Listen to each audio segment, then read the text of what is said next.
Welcome to Kannada truths of Karnataka YouTube channel. So ಇತ್ತೀಚೆಗಷ್ಟೇ ಯೂಟ್ಯೂಬಲ್ಲಿ ಒಂದು ವಿಡಿಯೋ ಟ್ರೆಂಡಿಂಗ್ ಆಗ್ತಿದೆ. ಅದು ಬಂದು ಸಮೀರ್ MD ಅವರು ಮಾಡಿರೋ ಒಂದು ಧರ್ಮಸ್ಥಳ ಹಾರರ್ ಎಂಬ ವಿಡಿಯೋ. ಒಳಗಡೆನೆ ಸೌಜನ್ಯ ಸಿಗ್ತಾಳೆ, ಆದ್ರೆ ಶವ ಆಗಿ. ಅವಳ ಕೈಗಳನ್ನ ಅವಳದೇ ದುಪಟ್ಟ ಅಂಡ್ ID ಕಾರ್ಡ್ ಇಂದ ಮರಕ್ಕೆ ಕಟ್ಟಿರ್ತಾರೆ. And most brutal part is ಅವಳ ಯೋನಿ, ಅವಳ ಏನಿತ್ತೋ ಅದ್ರ ಒಳಗಡೆ 6 ಇಂಚ್ ಮಣ್ಣು ತುಂಬಿರ್ತಾರೆ. ಆ ವಿಡಿಯೋದಲ್ಲಿ ಏನಿದೆ ಅಂದರೆ ಧರ್ಮಸ್ಥಳದಲ್ಲಾಗಿರೋ ಕೃತ್ಯಗಳು, ಕರ್ಮಗಳು, ಕ್ರಿಮಿನಲ್ ಕೇಸಸ್ಗಳು ಪ್ರತಿ ಒಂದು ಇನ್ಕ್ಲೂಡ್ ಆಗಿದೆ.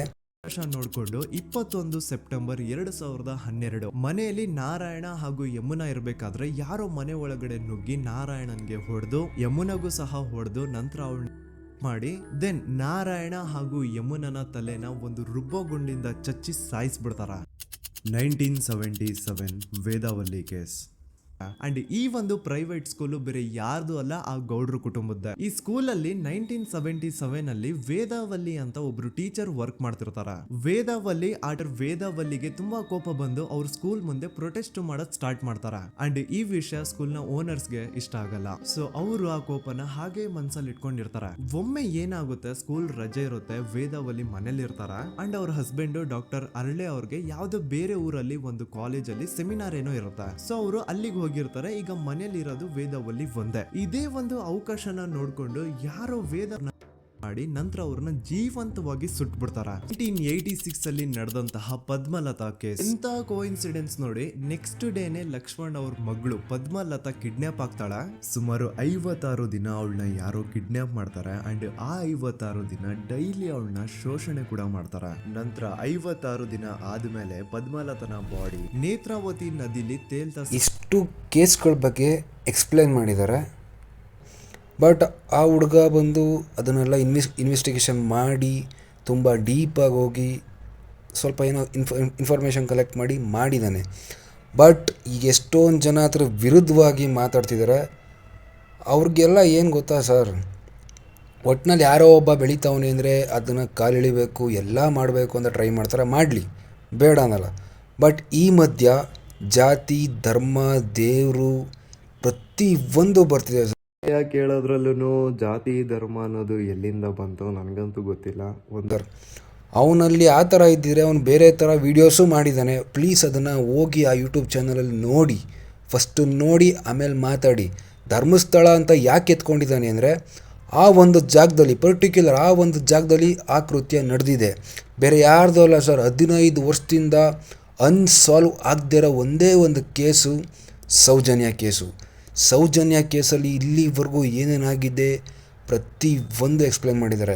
ಬಟ್ ಇವಾಗ ಆ ಹುಡುಗನಿಗೆ ಜೀವ ಬೆದರಿಕೆ ಬರ್ತಿದೆ. ನ್ಯಾಯ ಕೇಳೋದ್ರಲ್ಲೂ ಜಾತಿ ಧರ್ಮ ಅನ್ನೋದು ಎಲ್ಲಿಂದ ಬಂತು ನನಗಂತೂ ಗೊತ್ತಿಲ್ಲ. ನನ್ನ ಮನೆ ಅಡ್ರೆಸ್ ಲೀಕ್ ಮಾಡಿರೋರಿಗೆ, ನನ್ನ ಫೋನ್ ನಂಬರ್ ಲೀಕ್ ಮಾಡಿರೋರಿಗೆ ನಾನು ಹುಡ್ಕೊಂಡು ಬಂದು ಹೊಡಿಯೋದು ಮ್ಯಾಟರೇ ಆಗಲ್ಲ. ಸೊ ಹೇಳೋಕ್ಕಾಗಲ್ಲ ನನ್ನ ಜೊತೆ ಅವಾಗೇನಾಗುತ್ತೆ ಅಂತ.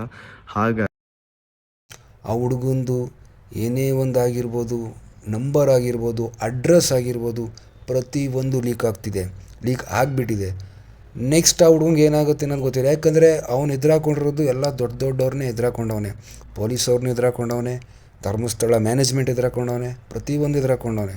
ಬಟ್ ಇಲ್ಲಿ ಏನಾಗ್ತಿದೆ ಅಂದರೆ ಎಲ್ಲರೂ ಅಷ್ಟೇ ವಿರುದ್ಧವಾಗೇ ಮಾತಾಡ್ತಿದ್ದಾರೆ. ಯಾಕೆ ಸರ್? ಹಾಗಾದರೆ ಸೌಜನ್ಯ ಕೇಸು ಮುಚ್ಚೋಯ್ತಾ? ಯಾಕೆ ಮುಚ್ಚಾಕ್ಬಿಡ್ಬೇಕು? ಯಾಕೆ ಸರ್ ಬಿಡಬೇಕು? ಇಲ್ಲಿವರೆಗೂ ಯಾವ್ಯಾವ ಹೆಣ್ಮಕ್ಳ ಮೇಲೆ ಏನಾಗೈತೆ ಎಲ್ಲದೂ ಹಂಗೆ ಆಗೈತೆ. ಒಂದೇ ಒಂದು ನ್ಯಾಯ ಸಿಕ್ಕಿರೋದು ನಿರ್ಭಯ ಕೇಸು. ಮತ್ತು ಇನ್ನೊಬ್ರು ಯಾರೋ ಎನ್ಕೌಂಟ್ರ್ ಮಾಡಿ ಇದು ಮಾಡಿದ್ರು, ಓಕೆ ಗುಡ್. ಬಟ್ ಈ ಹುಡುಗಿದೇನಾಯಿತು? ಯಾರೋ ಒಬ್ಬ ಸಂತೋಷ್ ಅನ್ನೋನ್ನ ಕರ್ಕೊಬಂದು ಅವನ ಮೇಲೆ ಇಲ್ದೋರೋ ಕೇಸೆಲ್ಲ ಹಾಕಿ ಅವ್ನಿಗೆ ಹೊಡೆದು ಅವನಿಗೆ ವಿಚಿತ್ರ ಹಿಂಸೆ ಕೊಟ್ಬಿಟ್ಟು ಅವನ ಬಾಯಲ್ಲಿ ಒಪ್ಕೋ ಅಂತ ಯಾಕೆ ಸರ್ ಹೇಳಿಸ್ಬೇಕು? ಅವ್ನು ಮಾಡಿಲ್ಲ, ಸೊ ಅವ್ನು ಒಪ್ಕೊಂಡಿಲ್ಲ. ಈ ಕೇಸ್ ಏನಾಯಿತು? ಇಲ್ಲಿವರೆಗೂ ಅದ್ರದ್ದೊಂದು ಸುಳಿವು ಕೂಡ ಸಿಕ್ಕಿಲ್ಲ. ಏನು ಮಾಡ್ತಿದ್ದಾರೆ? ಅದಕ್ಕೆ ಈ ಹುಡುಗ ವಾಯ್ಸ್ ರೈಸ್ ಮಾಡಿದ್ದಾನೆ. ಅವನು ಸ್ವಲ್ಪ ಇನ್ಫಾರ್ಮೇಷನ್ ತಗೊಂಡು ಬಿಟ್ಟಿದ್ದಾನೆ, ಓಕೆ ಅಕ್ಸೆಪ್ಟೆಡ್. ಬಟ್ ಹುಡುಗಿ ಕೇಸ್ ಮತ್ತೆ ಓಪನ್ ಆಗೋ ಥರ ಮಾಡವ್ರೆ. ಮಾಡಲಿ ಸರ್. ಯಾರ್ಯಾರ ಹತ್ರ ಇನ್ವಾಲ್ವ್ ಆಗೋರೆ ಪ್ರತಿಯೊಬ್ಬರಿಗೂ ಶಿಕ್ಷೆ ಆಗಬೇಕು. ಯಾಕಂದರೆ sir brutal murder plus rape sir. ಅತ್ಯಾಚಾರ ಯಾವ ರೇಂಜಿಗೆ ಮಾಡಿದ್ದಾರೆ ಸರ್. ಯಾರಾದರೂ ಸರ್ ಮಣ್ಣು ತುಂಬ್ತಾರ ಸರ್. 6 ಇಂಚು ಮಣ್ಣು ತುಂಬೋರು ಅಂದರೆ ಅರ್ಥ ಮಾಡ್ಕೊಳ್ಳಿ ಸರ್. ಈ ಥರ ವಿಷಯಗಳಲ್ಲಿ ನಿಮ್ಮೆಲ್ಲರ ನೆಚ್ಚಿನ news channels, Kannada news channels ಏನು ಮಾಡ್ತಿದೆ? ಯಾವ ಥರ ಒಂದು ಕೇಸ್ ಪರವಾಗರ ನಿಂತ್ಕೊಂಡು ಒಬ್ರಿಗೆ ನ್ಯಾಯ ಕೊಡ್ಸೈತಾ? ಯಾವುದೂ ಕೊಡಿಸಿಲ್ಲ. ಸುಮ್ಮನೆ ತೋರಿಸ್ತಾರೆ, ಏನೋ ಒಂದು ಆಗುತ್ತೆ, ಅದನ್ನು ಅಲ್ಲಿಗೆ ಬಿಟ್ಬಿಡ್ತಾರೆ. ಎಲ್ಲಿ ನಾವು ನ್ಯೂಸ್ ಚಾನಲ್ ನಡೆಸ್ತೇವೆ ಅಂತ ಏನು ಮಾಡ್ತಾವ್ರೆ? ಈ ಥರ ಕೇಸ್ಗಳು ಎತ್ಕೊಳ್ಳಿ ಕೈಗೆ ಮಾಡಿ, ಅವತ್ತು ಒಪ್ಕೋತೀವಿ ನೀವೆಲ್ಲ ಇದ್ದೀರಾ, ನೀವೇನೋ ಒಂದು ಮಾಡ್ತೀರಾ, ಎಲ್ಲಿ ನ್ಯಾಯ ಇರುತ್ತೋ ಅಲ್ಲಿ ನ್ಯಾಯ ಕೊಡಿಸ್ತೀರಾ ಅಂತ. ಬಟ್ ಏನು ಮಾಡ್ತಾಯಿದ್ದೀರಾ? ಯಾರೋ ಏನೋ ಮಾಡಿದ್ರು ಅಂದ್ಬಿಟ್ಟು ಅದು ಅಲ್ಲಿಗೆ ಉಟ್ಬಿಡ್ತೀರಾ. ಯಾಕೆ ಹೇಳಿ? ದೊಡ್ಡ ಮನೆಯವರು ಬಿಟ್ಬಿಡ್ತೀರಾ. ಅದೇ ಬೇರೆಯವ್ರದಾರೆ ಬಿಟ್ಬಿಡ್ತೀರಾ ಸರ್. ಎಕ್ಸಾಂಪಲ್ ಕೊಡಲಾ? ರೀಸೆಂಟಾಗಿ ಯಾರೂ ಬೇಡ, D boss challenging star Darshan ಅವ್ರದ್ದು ಯಾವುದೋ ಒಂದು ಕೇಸ್ ಆಗುತ್ತೆ ಸರ್. ಮಿನಿಮಮ್ ಅಂದರು 4 ರಿಂದ 5 ತಿಂಗಳು ತೋರಿಸಿದ್ದೇ ತೋರಿಸ್ಕೊಂಡು ಜನಗಳ ಮನಸ್ಸಲ್ಲಿ ಅವ್ರ ಮೇಲೆ ಒಂದು ಕೆಟ್ಟ ಆಪಾದನೆ ಹುಟ್ಟಿಸ್ಬಿಟ್ರಿ. ಆರೋಪಿನ ಅಪರಾಧಿನೇ ಮಾಡಿಬಿಟ್ರಿ. ಇವತ್ತು ಆಚೆ ಅವರೇ ಬೇಲ್ ಮೇಲೆ. ಏನು ಸುಮ್ಮನೆ ಹೇಳ್ತಾರ ದರ್ಶನ್ ಅವರು ನಿಮಗೆ? ನಿಮ್ದು ಮೀಡಿಯಾ ಏನ್ರಿ ಮೀಡಿಯಾ? ಸೂಳೆ ಮತ ಮೀಡಿಯಾದವರು. ನಾನು ಇಷ್ಟೇ ಹೇಳ್ತಾ ಇರೋದು, ನೀವೆಟ್ಟೆ ಎತ್ತಿದ್ರು ಶಾಕ್ತಾನು. ನೋಡಿದ್ರಲ್ಲ ಸ್ವಾಮಿ ಹೆಂಗೆ ಮಾತಾಡೋರೆ? ಕರೆಕ್ಟಾಗೆ ಮಾತಾಡೋರೆ. ನಾಚಿಕೆ ಆಗಬೇಕು ನಿಮಗೆ.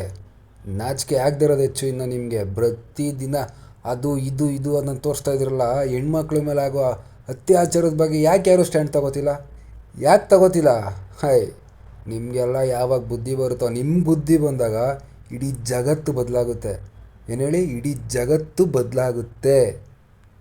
ಆಮೇಲೆ ಎಷ್ಟೋ ನಾನು ಪೋಸ್ಟ್ ನೋಡಿದೆ, ಧರ್ಮಸ್ಥಳದಲ್ಲಿ ಹಂಗಾಯ್ತು ಹಿಂಗಾಯ್ತು, ಓಕೆ, ಬಟ್ ಅದ್ರ ಬಗ್ಗೆ ಮಾತಾಡಿ, ಕೇಸ್ ಬಗ್ಗೆ ಮಾತಾಡಿ, ದೇವ್ರ ಬಗ್ಗೆ ಎಲ್ಲ ಮಾತಾಡೋಕೆ ಹೋಗ್ಬೇಡಿ. ಆ ಪೋಸ್ಟರ್ ಏನೈತೆ ನೋಡಿ, ನಿನ್ನಲ್ಲಿರುವ ಹೆಣ್ಣು ಮಗಳಿಗೆ ನಿನ್ನ ಕೈಯಲ್ಲಿ ನ್ಯಾಯ ಒದಗಿಸಲು ಆಗಲಿಲ್ಲ, ಇನ್ನು ಎಲ್ಲೋ ದೂರ ಇರುವ ನನಗೆ ನೀನು ಏನು ಕೊಡುವೆ ಅಂತ ಪ್ರಶ್ನೆ ಕೇಳೋರೆ. ಇದು ನಿಜ. ದೇವ್ರ ಬಗ್ಗೆ ಇಲ್ಲಿ ಯಾರೂ ಮಾತಾಡ್ತಿಲ್ಲ. ಆ ಒಂದು ಕೇಸ್ ಬಗ್ಗೆ ಧ್ವನಿ ಎತ್ತವ್ರೆ. ಸೌಜನ್ಯಗೆ ಏನು ಸಾಲ್ವ್ ಆಗಬೇಕು ಕೇಸ್, ಅದ್ರ ಬಗ್ಗೆ ಮಾತಾಡ್ತವ್ರೆ. ದೇವ್ರ ಬಗ್ಗೆ ಎಲ್ಲ ಮಾತಾಡೋಕ್ಕೆ ಹೋಗಬೇಡಿ. ಇದು ನನ್ನ ಒಂದು ಕಳಕಳಿ ನಿಮ್ಮ ಹತ್ರ. ದಯವಿಟ್ಟು ಮಾತಾಡಬೇಡಿ. ಯಾಕಂದರೆ ಆ ಕ್ಷೇತ್ರಕ್ಕೆ ಅದ್ರದ್ದಾದ ಒಂದು ವ್ಯಕ್ತಿತ್ವ ಐತೆ, ಪ್ರತಿಯೊಂದು ಅದಕ್ಕೈತೆ. ಸೊ ಅದ್ರ ಬಗ್ಗೆ ಯಾರೂ ಮಾತಾಡಬೇಡಿ. ಅಲ್ಲಿರೋ ದೇವ್ರಿಗೂ ಒಂದು ಪವರ್ಫುಲ್ ಗಾಡ್ ಅಂತ ಏನಂತೀವಿ, ಆ ಥರ ಒಂದು ಮಂಜುನಾಥೇಶ್ವರ, ಧರ್ಮಸ್ಥಳ ಮಂಜುನಾಥೇಶ್ವರ ಕೂಡ ಒಂದು ಈಶ್ವರ. ಕನುವಿನ ಮನೆಗೆ ಬಾತಿಥಿ ಬಾತಿಥಿ ಬಾತಿಥಿ, ಕನುವಿನ ಮನೆಗೆ